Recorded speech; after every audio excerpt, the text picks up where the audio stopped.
Is NZ Super a Ponzi scheme? The math the government won't show you. Look, the Treasury data indicates we are hitting a mathematical breaking point. Imagine your retirement timeline is a ticking clock, but instead of seconds, you're running out of gold coins. For anyone planning to rely on the New Zealand pension, that clock is moving a lot faster than you think. Every single year, the New Zealand government spends $24.7 billion on superannuation. To put that number in perspective, that is more money than the government spends on every school, every university, and every polytech in the country combined. This payment is the financial bedrock for millions of Kiwis. Yet the vast majority of people relying on it misunderstand how the system actually works. Planning your future around a system you don't fully understand is a critical vulnerability. It is the kind of blind spot that can ruin your retirement plans. We need to separate how we feel about the pension from the cold mathematical data provided by the Treasury. This matrix outlines how most of us view the system. We operate under three main assumptions. We tell ourselves, I paid taxes, so I earned it. We assume the money is saved in a government account, and we believe the pension will always be guaranteed. But if you ask economists, or the head of one of the country's largest investment firms, they will point to the exact same conclusion. All three of these foundational beliefs are mathematically false. We are going to strip away the political rhetoric and test these three myths strictly against current government data. Forcing yourself to confront this reality check is the only way to determine if your future financial security is actually safe. The first misconception is the feeling that a lifetime of paying income tax proportionally earns you the right to a pension. The harsh legal reality is that NZ Super is categorized strictly as a government benefit, not a return on investment. A worker who paid hard taxes for 40 years is legally entitled to the exact same payout as someone who never worked and paid minimal tax. There are no minimum years of employment required. Because this system is universal, even a multi-billionaire legally meets the criteria to claim that exact same fortnightly check.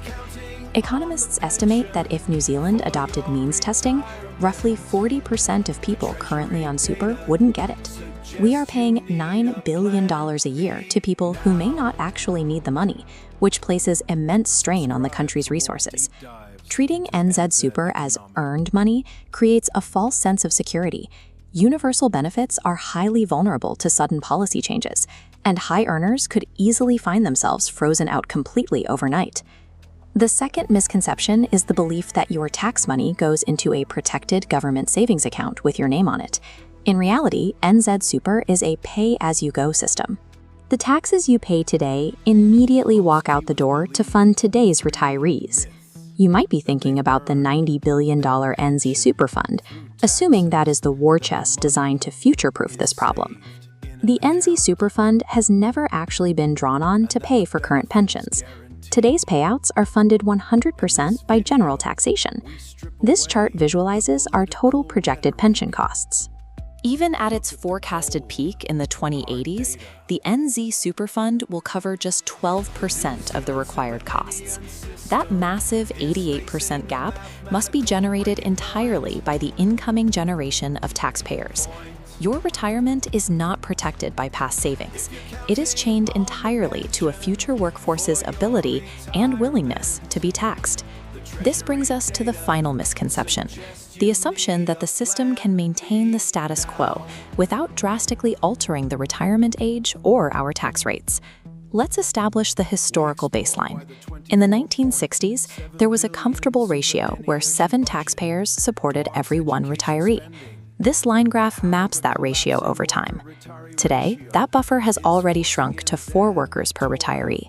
And here is the demographic time bomb embedded in Treasury projections. By 2065, there will be only 2 workers supporting each retiree. To understand the speed of this surge, consider that in just 2 years, the total number of people on the pension will hit 1 million. For a country of our size, that is the equivalent of adding the entire population of New Plymouth to the superannuation roll instantly. Giving more people a benefit while the payer pool shrinks will bankrupt the country unless drastic changes occur. Just to break even, we face a pick-your-poison scenario. hike GST to 32%, raise income tax to 32%, or push retirement age to 73. Doing nothing is mathematically impossible.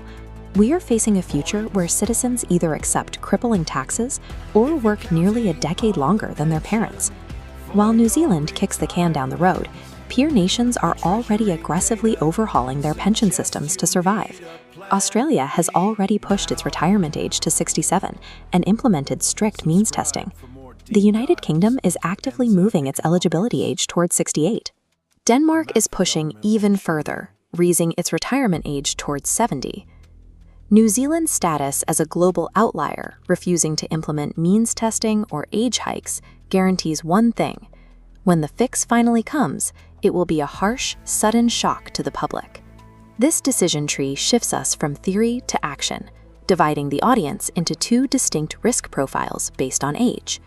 If you are close to the finish line, aged 55 and over, the political fear of losing votes means your age of eligibility is likely safe. Your primary risk isn't an age hike, but potential means testing. If you hold significant assets, you must monitor policy shifts that could target your payout. If you are in the under 50 cohort, you are the demographic shock absorber. You will bear the full brunt of the system's collapse. Anchoring your retirement plans to age 65 under current rules is a severe mathematical risk. Keep in mind, an increased super age will also lock up your access to your KiwiSaver.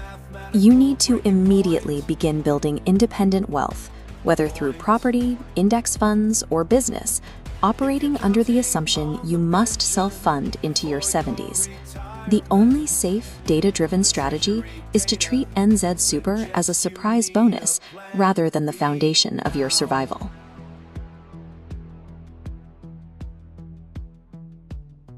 We explore why the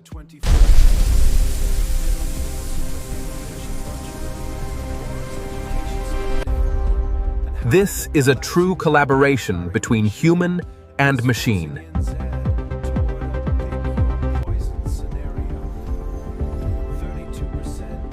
Elevate your perspective.